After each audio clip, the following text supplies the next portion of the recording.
आज से करीब 24 साल पहले हरियाणा में एक ऐसा हत्याकांड हुआ जिसने पूरे प्रदेश को सन्न कर दिया।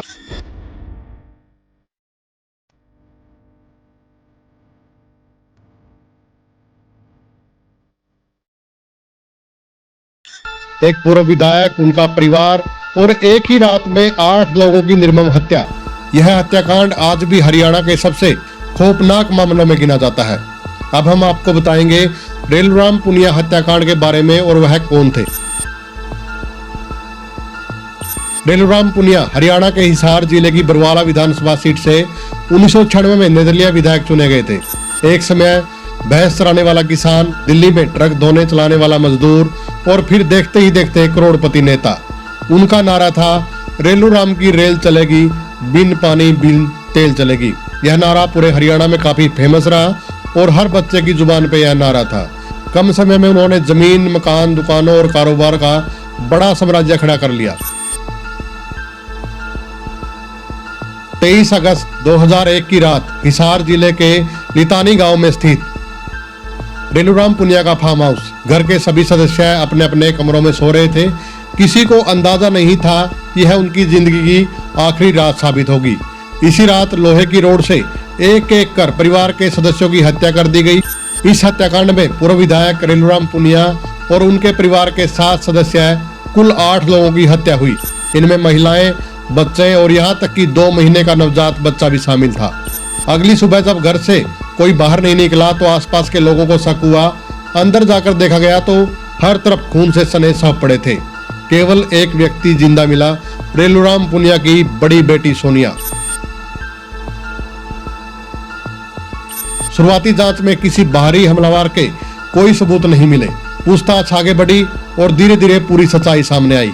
इस पूरे हत्याकांड की साजिश रेलूराम पुनिया की बड़ी बेटी सोनिया और उसके पति संजीव कुमार ने रची थी।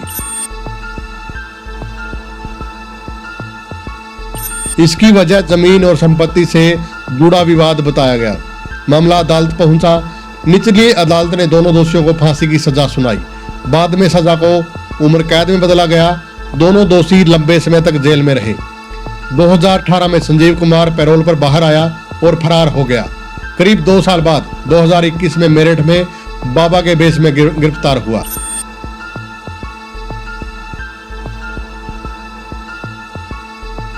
कई साल बाद कानूनी प्रक्रिया के तहत मामले की दोबारा समीक्षा हुई।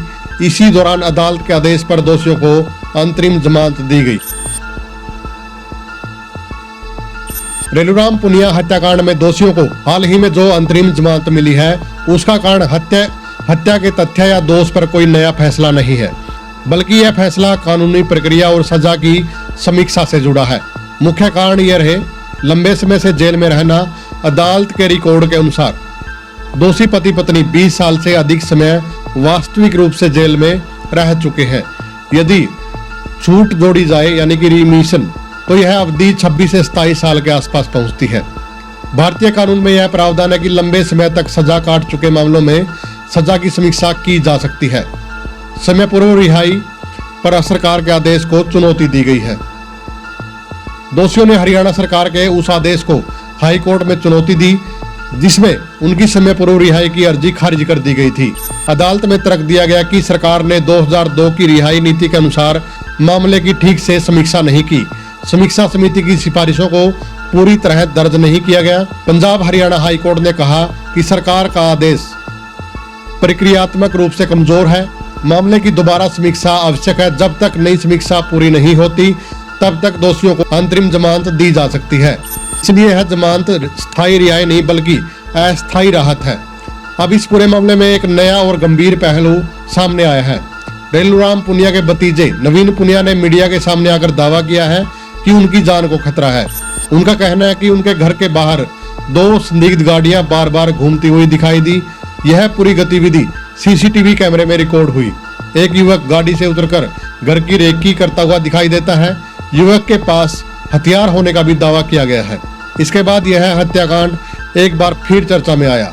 रेलूराम पुनिया हत्याकांड हरियाणा के इतिहास का एक बेहद दर्दनाक अध्याय है। यह रिपोर्ट इसी घटना की पूरी जानकारी देने के उद्देश्य से थी।